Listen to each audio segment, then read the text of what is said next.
కుల బంధువులందరికీ నా నమస్కారాలు. నా పేరు వేముల బేబీ రాణి. ఆంధ్రప్రదేశ్ బీసీ చైతన్య సంక్షేమ సంఘం, ఆంధ్రప్రదేశ్ వడేరాజుల సంక్షేమ సంఘం వ్యవస్థాపక అధ్యక్షురాలు, హైకోర్టు అడ్వకేట్.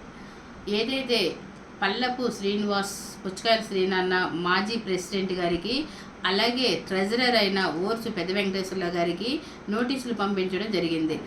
నేను జరిపేటి రాములు గారికి ఒకటే అడుగుతా ఉన్నాను. అయ్యా జరిపేటి రాములు గారు, నువ్వు 2002 నుండి కూడా సత్రంలో నీ ఆద్యమాషలో నడుస్తూ ఉంది. వాళ్ళు కేవలము ఒక సాలరీ బేసిక్ మీద వాళ్ళు చేస్తున్నారు కదా తప్ప వాళ్ళకి ఎలాంటి ఇది లేదు కదా. అలాగే వాళ్ళు ఎప్పుడైతే 21లో వీళ్ళు బయటకు వచ్చేసారో అప్పుడు వచ్చేటప్పుడు కూడా వాళ్ళ రికార్డ్ అంతా కూడా మీకు సబ్మిట్ చేయడం జరిగింది. వాళ్ళ దగ్గర ఏ లెక్కలు ఉన్నాయో ఏమున్నాయో అవన్నీ కూడా లావాదేవీలు మొత్తం మీకు అప్పచెప్పి బయటికి రావడం జరిగింది. అది ఒకటి. ఇప్పుడు సరే వాళ్ళకి నోటీసులు మీరు ఇవ్వటకుండా చైర్మన్గా మీరున్నారు, మీరు కదా ఇవ్వాల్సింది. మన్యం వెంకటేశ్వరరావుకి ఏం పని? అతనితో మీరు నోటీసులు ఇప్పించారు అంటే వీళ్ళందరూ కూడా మన్యం వెంకటేశ్వరరావు గారు కానీ, అలాగే సంజీవ్ రాయుడు కానీ, ఇంకా కొంతమంది వ్యక్తులు ఉన్నారు. వీళ్ళందరూ కూడా నీ దగ్గర తింటూ, నీ ఎంగిలి మెతుకులు తింటూ నీ చుట్టూ ఉన్న వాళ్ళే కదా. ఉదయం టిఫిన్ల దగ్గర నుండి మధ్యాహ్నం భోజనం వరకు భార్య బిడ్డలు కూడా వదిలేసుకొని నీ జపం చేసుకుని నీ దగ్గర ఉన్న వాళ్ళే కదా వీళ్ళంతా. వీళ్ళతో నువ్వు నోటీసులు ఇప్పిస్తున్నావు, అది కరెక్టే.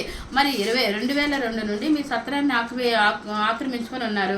75 నుండి 2002 వరకు కూడా మన వాళ్ళు 35-40 రూమ్స్ కట్టి ఉన్నారు. మరి అప్పటి నుండి మీరున్నారు. మీరు ఉండిన తర్వాత మీరు ఎంతవరకు దాన్ని డెవలప్ చేశారు? అది మీ సొంత డబ్బులేం కాదు కదా మీరు చేసింది. మరి ప్రతి ఒక్క చందాదారులు దానిలో డోనర్స్ ఉన్నారు, లైఫ్ మెంబర్స్ ఉన్నారు. ఒక్కొక్కళ్ళ దగ్గర 7 లక్షలు, 6 లక్షలు, 5 లక్షలు తీసుకొని ఉన్నారు. మరి అక్కడ ఖర్చు అయింది ఎంత? రూములు ఖర్చు అయింది 3 లక్షలు ఖర్చు అయ్యి ఉంటుంది, లేదా 3.5 లక్షలు ఖర్చు అయ్యి ఉంటుంది. మరి రిమైనింగ్ అమౌంట్ మీరేం చేశారు? మీ సొంత డబ్బులతో మీరేం కట్టలేదు కదా. డోనర్స్, దాతలు ఇచ్చిన మనీతోనే కదా మీరు ఒక రూమ్స్ కట్టింది. ఒక్కొక్క సత్రంలో, మన శ్రీశైల సత్రంలో, మన ఆంధ్రప్రదేశ్ అఖిల భారత వడేరాజుల నిత్యాన్నదాన సత్రంలో ఇంత మైనస్లో ఉంది, ఇంత అవకతవకలు జరుగుతున్నాయి. మిగతా ఉన్నారు, రెడ్డిస్ సత్రం ఉంది, చౌదరి సత్రాలు ఉన్నాయి, ఇంకా అన్ని కులానికి సంబంధించిన ప్రతి ఒక్కరి సత్రాల్లో కూడా కోట్ల రూపాయల్లో లాభాలు ఉన్నాయి. నిలువల్లో ఉన్నారు. 70 కోట్లు, 60 కోట్లు, 50 కోట్లు, 30 కోట్లు, 40 కోట్లు, ఈ విధంగా క్రోర్స్లో నిలువలో ఉన్నారు. మరి మన వడీరాజుల నిత్యాన్నదాన సత్రం ఎందుకయ్యా మరి ఇంత లాస్లో ఉంది? మరి ఆ డబ్బు అంతా ఏమవుతుంది? మరి అందరూ ఒకటే కదా, అందరూ డోనర్స్ ఇస్తున్నారు కదా, డోనర్స్ ఇచ్చిన డబ్బులతోనే కదా ఇట్లా ఎస్టాబ్లిష్ అయ్యింది. మరి ఆ నిలువ అందరూ కోట్ల రూపాయల్లో లాభాల్లో ఉన్నారు, నిలువల్లో ఉంటే మరి మన సత్రాన్ని ఎందుకయ్యా రాములు గారు మరి మీరు ఈ విధంగా లాస్లో పెట్టేసి ఏం చేస్తున్నారు ఆ డబ్బంతా?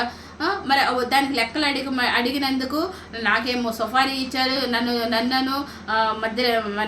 మధ్యలేటానికేమో నోటీసులు ఇచ్చారు, మధ్యలేటానికి శ్రీనానికి, నాకు కొంతమంది వ్యక్తులకేమో మాకు డెఫమేషన్ నోటీసులు ఇచ్చారు మేము న్యాయం అడిగినందుకు.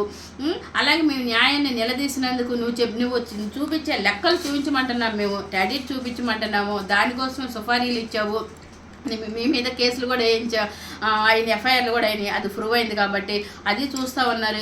ఇవన్నీ సరిపోక మహిళలతో నా మీద ఐటీ కేసులు కూడా వేయించారు, దాన్ని కూడా నేను సిద్ధమే. అది అట్లాగా ఎవరు ఒక మహిళలతో, లేడీస్తో కూడా మీరు నా మీద కేసులు వేపిస్తున్నారు అంటే ఈ విధంగా కూడా భయపెట్టేసి ఆ అమ్మాయిని నన్ను బయటికి రాకుండా చేయాలి, నా గొంతు నొక్కాలని విధాల ప్రయత్నం చేస్తున్నావు రాములు గారు. అది నీ విజ్ఞతగా వదిలేస్తున్నాము. పెద్దవాడివి నువ్వు. ఎంతమంది నా మీద కేసులు పెట్టాలన్నా, తప్పుడు కేసులు పెట్టి ఇరికించాలన్నా కూడా భగవంతుడు ఉన్నాడు, మల్లికార్జున స్వామి ఉన్నాడు, శివయ్య ఉన్నాడు. ఆయన ఒక అనుగ్రహ బ్లెస్సింగ్ నాకు ఉంటుంది.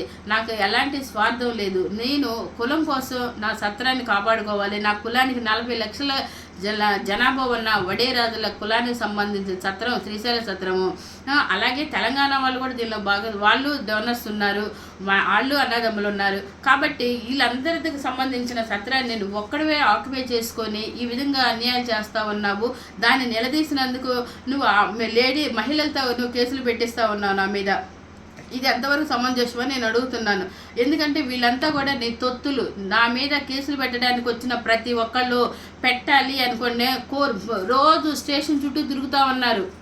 నా మీద కేసులు పెట్టు, ఎఫ్ఐఆర్ చేయి అని కేసులు పెట్టమని తిరుగుతూ ఉన్నారు. ఎందుకంటే నీ దగ్గర డబ్బులు తిన్నవాళ్ళు, నీ దగ్గర ప్యాకేజీలు తీసుకున్న వాళ్ళు, మరి ప్యాకేజీ తీసుకుంటే మీరు ఊరుకోరు కదా. అది వాళ్ళ మీద కేసులు పెట్టావా లేదా అని అడుగుతారు కదా.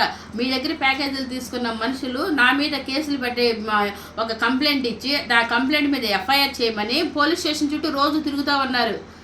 తిరిగే వాళ్ళకన్నా బుద్ధి ఉండాలి కదా. ఒక మహిళని, నేను ఒక హైకోర్టు లాయర్ని, నేను ఒక కులం కోసం ముందుకు వచ్చి నేను సేవ చేస్తూ ఉంటే నా మీద ఇలా తప్పుడు కేసులు పెట్టాలనే ఆలోచన వస్తుందంటే వాళ్ళ అవివేకం అనుకోవాలో, అంత బుద్ధి లేనితనం అనుకోవాలో వాళ్ళ విజ్ఞతగా నేను వదిలేస్తున్నాను. ఏదైనా కానీ మన సత్రాన్ని పరిరక్షించే వరకు, మన కులాన్ని ఒక యూనిటీగా తీసుకొచ్చి రాజ్యాధికారం వచ్చే వరకు కూడా నా ప్రయత్నం ఆగదు. నేను నిరంతరం పోరాటం చేస్తాను ఉంటాను. నా ప్రాణం ఉన్నంత వరకు నేను పోరాటం చేస్తాను అంటాను. దేనికైనా సిద్ధమే. అయ్యా జరిపేటి రాములు గారు కానీ, అతనికి అనుచరులుగా ఉన్న ఏపీలో ఉన్న వాళ్ళందరూ కూడా, తెలంగాణ వాళ్ళు కానీ ఏపీలో వాళ్ళు కానీ ఆయనకు అనుచరులుగా ఉండి ఆయన దగ్గర లావాదేవీలు, ఆయన ఎంగిలి మెతుకులు పడేస్తే తినే వాళ్ళందరికి కూడా ఒకటే చెప్తున్నా, మీరు నా మీద 100 కేసులు పెట్టుకోండి, నా మీద చంపడానికి రండి, చేసినా కూడా నేను సావుకైనా సిద్ధమే, కానీ సత్రానికి మాత్రం నేను వదలను. సత్రాన్ని ప్రక్షాళన జరిగే వరకు, సత్రాన్ని మన జరిపేటి రాములను తరిమేసే వరకు నా పోరాటం ఆగదు. నేను పోరాటం చేస్తూనే ఉంటాను. నమస్తే.